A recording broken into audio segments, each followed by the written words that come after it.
ನಮಸ್ಕಾರ ಎಲ್ರಿಗೂ. ಮಹಿಳಾ ದಿನಾಚರಣೆಯ ಕುರಿತು ಈಗ ಒಂದು ಸಣ್ಣ ಭಾಷಣವನ್ನು ನೋಡೋಣ. ಶಾಲೆ, ಕಾಲೇಜು ಮತ್ತು ಇನ್ನಿತರೆ ಕಾರ್ಯಕ್ರಮಗಳಲ್ಲಿ ಮಹಿಳಾ ದಿನಾಚರಣೆಯನ್ನು ಬಹಳ ವಿಜೃಂಭಣೆಯಿಂದ ಆಚರಿಸ್ತಾರೆ. ಸೊ ಹಾಗಾಗಿ ಒಂದು ಒಳ್ಳೆಯ ಅದ್ಭುತ ಎಲ್ಲರೂ ಹೌದೌದು ಎನ್ನುವಂತಹ ಒಂದು ಭಾಷಣವನ್ನು ಯಾವ ರೀತಿ ಮಾಡಬೇಕನ್ನೋದನ್ನು ಈ ವಿಡಿಯೋದಲ್ಲಿ ನೋಡೋಣ. ಸೊ ಮತ್ತು ಯಾಕೆ ಆಚರಿಸ್ತಾರೆ, ಮಹಿಳಾ ದಿನದ ವಿಶೇಷತೆ ಏನು ಅಂತ ಇದರಲ್ಲಿ ನೋಡ್ತಾ ಹೋಗೋಣ. ಓಕೆ, ನೋಡಿ, ಮೊದಲಿಗೆ ಯಾವ ರೀತಿ ಪ್ರಾರಂಭಿಸಬೇಕಂದ್ರೆ, ಹೆಣ್ಣೊಂದು ಕಲಿತರೆ ಶಾಲೆ ಒಂದು ತೆರೆದಂತೆ ಎಂಬ ಉಕ್ತಿಯನ್ನು ನೆನಪಿಸಿಕೊಳ್ತಾ ವೇದಿಕೆಯ ಮೇಲೆ ಆಸೀನರಾಗಿರುವಂಥ ತಮ್ಮೆಲ್ಲರಿಗೂ ಕೂಡ ನಮಸ್ಕಾರಗಳನ್ನು ಮತ್ತು ಎಲ್ರಿಗೂ ಕೂಡ ಮಹಿಳಾ ದಿನಾಚರಣೆಯ ಶುಭಾಶಯಗಳನ್ನು ತಿಳಿಸ್ತಾ ಈ ಮಹಿಳಾ ದಿನಾಚರಣೆಯ ಕುರಿತು ನನ್ನ ಒಂದೆರಡು ಮಾತುಗಳನ್ನು ತಮ್ಮ ಜೊತೆಗೆ ಹಂಚಿಕೊಳ್ಳೋದಕ್ಕೆ ಇಷ್ಟಪಡ್ತೇನೆ ಅಂತ ಹೇಳ್ತಾ ಪ್ರಾರಂಭ ಮಾಡಬೇಕು. ಸೊ ನೋಡಿ, ಅಂತಾರಾಷ್ಟ್ರೀಯ ಮಹಿಳಾ ದಿನವನ್ನು ಪ್ರತಿ ವರ್ಷ ಮಾರ್ಚ್ 8ರಂದು ವಿಶ್ವದಾದ್ಯಂತ ಆಚರಿಸಲಾಗ್ತದೆ ಮತ್ತು ಇದು ವಿವಿಧ ಸಾಮಾಜಿಕ, ರಾಜಕೀಯ, ಸಾಂಸ್ಕೃತಿಕ ಕ್ಷೇತ್ರಗಳಲ್ಲಿ ಮಹಿಳೆಯರ ಸಾಧನೆಯನ್ನು ಆಚರಿಸಲು ಮೀಸಲಾಗಿರುವಂತಹ ಒಂದು ಅತ್ಯದ್ಭುತವಾದ ದಿನ ಎಂದು ನಾವು ಇಂದು ಹೆಮ್ಮೆಯಿಂದ ಹೇಳಿಕೊಳ್ಳಬೇಕಾಗ್ತದೆ.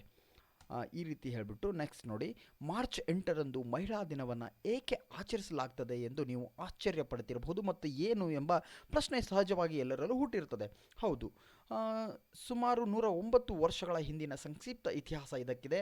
ಅದೇನೆಂದರೆ 1909ರಲ್ಲಿ ಅಮೇರಿಕಾದ ಒಂದು ರಾಜಕೀಯ ಪಕ್ಷವು ನ್ಯೂಯಾರ್ಕ್ ನಗರದಲ್ಲಿ ಕಡಿಮೆ ವೇತನ ಪ್ರಮಾಣ, ಸಮಾನ ಅವಕಾಶಗಳು ಮತ್ತು ಮತದಾನದ ಹಕ್ಕಿನ ಕೊರತೆಗಳಂತಹ ವಿವಿಧ ವಿಷಯಗಳ ಕುರಿತು ಪ್ರತಿಭಟಿಸಿ ಸುಮಾರು 15,000 ಮಹಿಳೆಯರನ್ನು ಆಚರಿಸಿರ್ತಕ್ಕಂತಹದ್ದಾಗುತ್ತೆ. ಮೂಲತಃ ಇದನ್ನು ರಾಷ್ಟ್ರೀಯ ಮಹಿಳಾ ದಿನ ಎಂದು ಕರೆಯಲಾಗ್ತಿತ್ತು ಮತ್ತು ಸುದ್ದಿ ಹರಡುತ್ತಿದ್ದಂತೆ ಪ್ರಪಂಚಾದ್ಯದಾದ್ಯಂತ ಏನಾಗುತ್ತೆ, ವಾರ್ಷಿಕವಾಗಿ ಆಚರಣೆ ಮಾಡಲಾಗ್ತದೆ. ಆದರೆ ಮಾರ್ಚ್ 8ನೇ ದಿನಾಂಕದಂದು ನಿಗದಿಪಡಿಸಿದ್ದು ರಷ್ಯಾ ಎಂದು ಹೇಳಲಾಗ್ತದೆ. 1975ರಲ್ಲಿ ವಿಶ್ವಸಂಸ್ಥೆಯು ಅಂತಾರಾಷ್ಟ್ರೀಯ ಮಹಿಳಾ ದಿನಾಚರಣೆ ಅಂತ ಗುರುತಿಸಿತು ಮತ್ತು 1996ರಿಂದ ಅಂತಾರಾಷ್ಟ್ರೀಯ ಮಹಿಳಾ ದಿನದ ಮಹಿಳಾ ದಿನ ಎಂದು ನಾವು ಎಲ್ಲ ಕಡೆಗೆ ಆಚರಿಸಲಾಗುತ್ತೆ. ಅದೇ ರೀತಿ ನಮ್ಮ ದೇಶದಲ್ಲೂ ಕೂಡ ಇದನ್ನು ಅಂತಾರಾಷ್ಟ್ರೀಯ ಮಹಿಳಾ ದಿನ ಎಂದು ನಾವು ಆಚರಿಸ್ತಾ ಇದ್ದೇವೆ. ಈಗ ನಮಗೆ ಯಾವಾಗ ಮತ್ತು ಯಾರು ಇದನ್ನು ಸ್ಥಾಪಿಸಿದ್ರು ಎನ್ನುವುದು ತಿಳಿದುಕೊಳ್ಬೇಕಾಗ್ತದೆ. ಅದು ಸಹಜವಾಗಿ ನಮ್ಮಲ್ಲಿ ಉದ್ಭವಿಸ್ತಕ್ಕಂಥ ಪ್ರಶ್ನೆ ಆಗ್ತದೆ. ಮಹಿಳಾ ದಿನಾಚರಣೆ ಮಹತ್ವ ಏನು ಅನ್ನೋದನ್ನು ತಿಳ್ಕೊಳ್ಬೇಕಾಗ್ತದೆ. ಮಹಿಳಾ ದಿನದ ಮುಖ್ಯ ಉದ್ದೇಶ ಏನಂದರೆ, ವಿವಿಧ ಕ್ಷೇತ್ರಗಳಲ್ಲಿ ಮಹಿಳೆಯರ ಸಾಧನೆಯನ್ನು ಮತ್ತು ಅವರು ಕಲಾವಿದರು, ಶಿಕ್ಷಕರು, ಆಡಳಿತಗಾರರು, ರಾಜಕಾರಣಿಗಳು, ವಿಜ್ಞಾನಿಗಳು, ಹೀಗೆ ಬೇರೆ ಬೇರೆ ಕ್ಷೇತ್ರಗಳಲ್ಲಿ ಇದನ್ನು ಅವರು ಗುರುತಿಸಿಕೊಂಡಿರ್ತಾರೆ, ಅವರ ಕುರಿತಾಗಿ ಆಚರಿಸಬೇಕಾಗ್ತದೆ. ಮಹಿಳಾ ಹಕ್ಕುಗಳು ಮತ್ತು ಲಿಂಗ ಸಮಾನತೆಯ ಬಗ್ಗೆ ಜಾಗೃತಿ ಮೂಡಿಸುವುದು ಸಹ ಇದರ ಮುಖ್ಯ ಗುರಿ ಕೂಡ ಆಗಿರತಕ್ಕಂಥದ್ದು. ಯಾವುದೇ ದೇಶವು ಲಿಂಗ ಸಮಾನತೆಯನ್ನು ಸಾಧಿಸಿಲ್ಲ ಎಂದು ನಾವೆಲ್ಲರೂ ಕೂಡ ಒಪ್ಪಿಕೊಳ್ಳಬಹುದು. ಬಿಕಾಸ್ ಎಲ್ಲ ದೇಶಗಳಲ್ಲಿ ಲಿಂಗ ಸಮಾನತೆ ಇನ್ನೂವರೆಗೂ ಬಂದಿಲ್ಲ. ಅದರಲ್ಲೂ ಭಾರತದಲ್ಲೂ ಕೂಡ ಲಿಂಗ ಸಮಾನತೆ ಎನ್ನುವುದು ಇನ್ನೂ ಬಹಳ ಏರುಪೇರಾಗಿದೆ ಎಂದು ನಾನು ಇಲ್ಲಿ ಹೇಳಲು ಇಚ್ಛಿಸುತ್ತೇನೆ.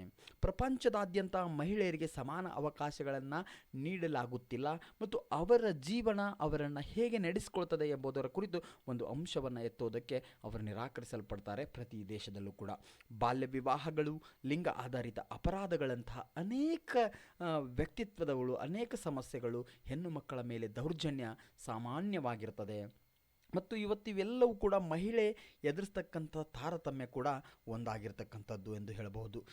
ಯುಗಗಳಿಂದ ಪುರುಷರು ಸಮಾಜದ ಪ್ರತಿಯೊಂದು ಅಂಶದಲ್ಲೂ ಹೆಣ್ಣಿನ ಸವಲತ್ತುಗಳನ್ನು ಕಸಿದುಕೊಳ್ತಾ ಇದ್ದಾರೆ. ಅದು ಒಂದು ಉತ್ತಮ ವೇತನವನ್ನು, ಸಾಮಾಜಿಕ ಸ್ಥಾನಮಾನವನ್ನು, ಮತದಾನದ ಹಕ್ಕನ್ನು ಶೇಕಡಾವಾರು ಆಗಿರಬಹುದು. ಆದರೆ ಈಗ 21ನೇ ಶತಮಾನದಲ್ಲೂ ವಾಸಿಸ್ತಾ ಇದ್ದೇವೆ. ಜಗತ್ತು ನಿಧಾನವಾಗಿ ಲಿಂಗ ಸಮತೋಲನದ ವಾಸಿಸ್ತಾ ಇದೆ. ಇದು ಪುರುಷ ಮತ್ತು ಮಹಿಳೆಯರಿಬ್ಬರಿಗೂ ಸಮಾನತೆಯನ್ನು ಸಾಗಿಸ್ತಾ ಇದೆ. ಆದಾಗ್ಯೂ ಕೂಡ ಅಸಮಾನತೆ ಎಂಬುದು ಬಹಳ ಕೆಟ್ಟ ಪರಿಣಾಮ ಮಹಿಳೆಯರಲ್ಲಿ ಬೀರ್ತಾ ಇದೆ. ಇದರಲ್ಲಿ ಸಮಾನ ವೇತನ, ಸಾಮಾಜಿಕ ಸ್ಥಾನ, ಮಹಿಳೆಯರಿಗೆ ಸಮಾನ ಮತದಾನ ಹಕ್ಕು ಇವೆಲ್ಲವನ್ನು ಇಂದು ನಾವು ಎಲ್ಲ ಮಹಿಳೆಯರಿಗೂ ಕೊಡಬೇಕಾಗಿದೆ. ಮಹಿಳೆಯ ವಿರುದ್ಧ ನಡೀತಕ್ಕಂತಹ ಎಲ್ಲ ತಾರತಮ್ಯಗಳನ್ನು ಪರಿಹರಿಸೋದಕ್ಕೆ ಸಹಾಯ ಮಾಡುವ ಮತ್ತು ಅವರಿಗೆ ಎಲ್ಲ ಸೌಲಭ್ಯಗಳನ್ನು ತಲುಪಿಸ್ತಕ್ಕಂಥ ದಿನ ಇದಾಗಬೇಕಾಗ್ತದೆ. ಮಹಿಳೆಯರು ಎಷ್ಟು ಮುಖ್ಯ ನಮ್ಮೆಲ್ಲರಿಗೂ ತಿಳಿದಿದೆ.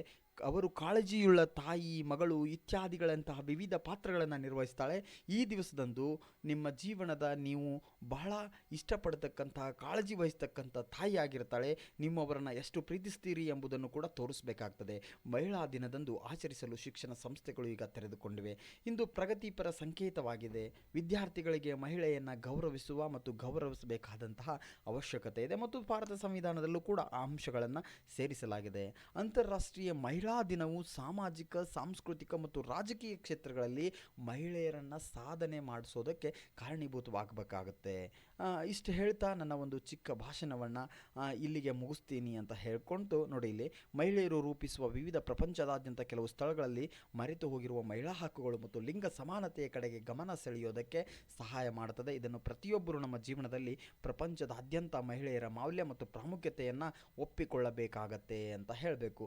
ಈ ರೀತಿ ಹೇಳ್ತಾ, ಮಹಿಳೆ ಅಬಲೆಯಲ್ಲ ಸಬಲೆ, ಹೆಣ್ಣೊಂದು ಕಲಿತರೆ ಶಾಲೆಯೊಂದು ತೊರೆದಂತೆ, ತೊಟ್ಟಿಲನ್ನ ತೂಗುವ ಕೈ ಜಗತ್ತನ್ನೇ ತೂಗಬಲ್ಲದು ಎಂಬುದು ನಾವೆಲ್ಲರೂ ಸೇರಿ ಒಮ್ಮತದಿಂದ ಮಹಿಳೆಯನ್ನು ಗೌರವಿಸಬೇಕು ಅಂತ ನೀವು ಈ ರೀತಿಯಾಗಿ ಹೇಳಿ ಇಲ್ಲಿಗೆ ನನ್ನ ಚಿಕ್ಕ ಭಾಷಣವನ್ನು ಮುಗಿಸ್ತೇನೆ ಅಂತ ನೀವು ನಿಮ್ಮ ಭಾಷಣವನ್ನು ಇಲ್ಲಿಗೆ ಮುಗಿಸ್ಬೋದು. ಈ ರೀತಿಯಾಗಿ ನೀವು ನಿಮ್ಮ ಭಾಷಣವನ್ನು ಏನು ಮಾಡ್ಬೋದು, ಪ್ರಾರಂಭ ಮಾಡಬಹುದು. ಧನ್ಯವಾದಗಳು. ಇದೇ ರೀತಿಯಾದಂತಹ ಬೇರೆ ಬೇರೆ ವಿಡಿಯೋಗಳು ನಿಮಗೆ ಬೇಕಾದಲ್ಲಿ ನಮ್ಮ ಚಾನಲನ್ನು ಸಬ್ಸ್ಕ್ರೈಬ್ ಮಾಡಿ. ಧನ್ಯವಾದಗಳು.